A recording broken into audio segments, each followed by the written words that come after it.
Iran అధ్యక్షుడు అకస్మాత్తుగా మాయమైపోయాడు.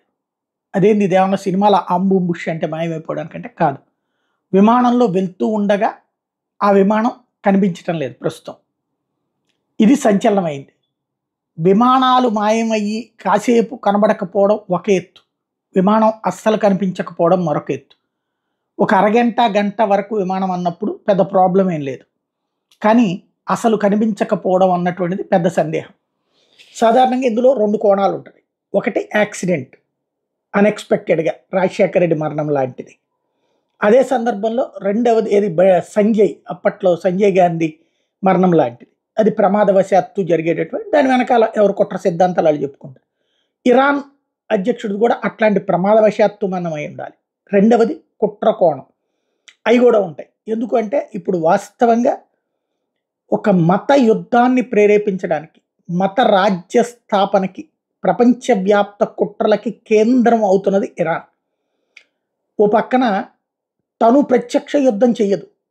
ఎందుకంటే తన వెనకాల అరబ్ దేశాలు రావడానికి సిద్ధంగా లేవు యుద్ధానికి. మత రాజ్యాల కోసం మత యుద్ధాలు చేయడానికి అరబ్ దేశాలు సిద్ధంగా లేవు.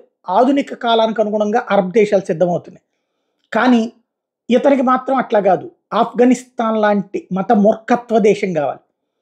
తన దేశంలో బైజంటైన్ మతంలో పాటించేటటువంటి వాళ్ళందరినీ బలవంతంగా మతం మార్చి అంగీకరించని వాళ్ళని చంపి ఉద్యమాలు చేసే వాళ్ళని వేధించినటువంటి వ్యక్తి. లైక్ గతంలో భారతదేశంలో ఒక బాబర్లు, అక్బర్లు, టిప్పు సుల్తాన్లు ఇట్లాంటి వాళ్ళు చేసిన ఘాతుకాలకి ఈనాటి సాక్ష్యం ఇరాన్ అధ్యక్షుడు రైసీ.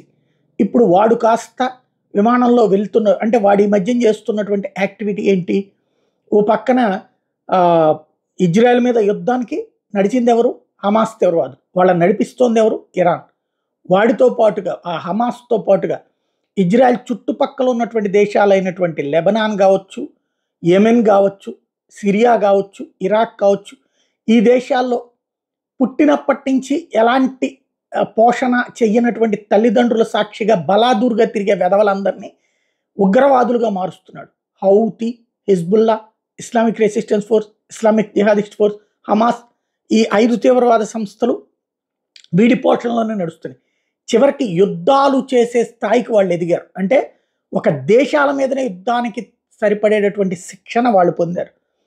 కొత్తగా ఏదైతే ఆఫ్ఘనిస్తాన్ దగ్గర నుంచి ఇతరత్ర దేశాలు, ముస్లిం దేశాల్లో ఎక్కడైతే తిండి బట్ట వసతి లేని దేశాలు ఉన్నాయి, అరబ్బులు కాకుండా మిగతా దేశాలు లైక్ పాకిస్తాన్, బంగ్లాదేశ్, బర్మా ఇట్లాంటి దేశాలు, అంటే బర్మా ముస్లిం దేశం కాబోయినా అక్కడ ఇది రోహింగ్యాలు ఉన్నారు కదా, అట్లాంటి వాళ్ళందరినీ ఒక చోటకి పోగేసి వాళ్ళందరికీ ట్రైనింగ్లు ఇప్పించి భవిష్యత్తులో ఒక క్రూసేడ్ మత యుద్ధం చేయడానికి ప్రిపేర్ చేస్తున్నటువంటి రాక్షసుడు.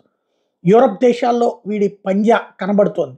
అందుకోసం ఏమన్నా లేపేశారా యూరప్ వాళ్ళు? లైక్ మన లాల్ బహదూర్ శాస్త్రి గారు కనుక ఆ రోజున చైనా మీద గెలిచి సక్సెస్ అయినటువంటి సందర్భం, పాకిస్తాన్ ఉచ్చబోయించిన సందర్భంలో చర్చలకని రష్యా వాడు పిలిచి అక్కడ అమెరికా వాడు చంపించాడు అన్నటువంటిది తర్వాత కాలంలో సిఐఏకి సంబంధించినటువంటి మాజీ అధికారి రాసిన పుస్తకం తరహాలోనే ఉంటుంది. భవిష్యత్తులో కానీ తెలియదు ఏం జరిగిందన్నది.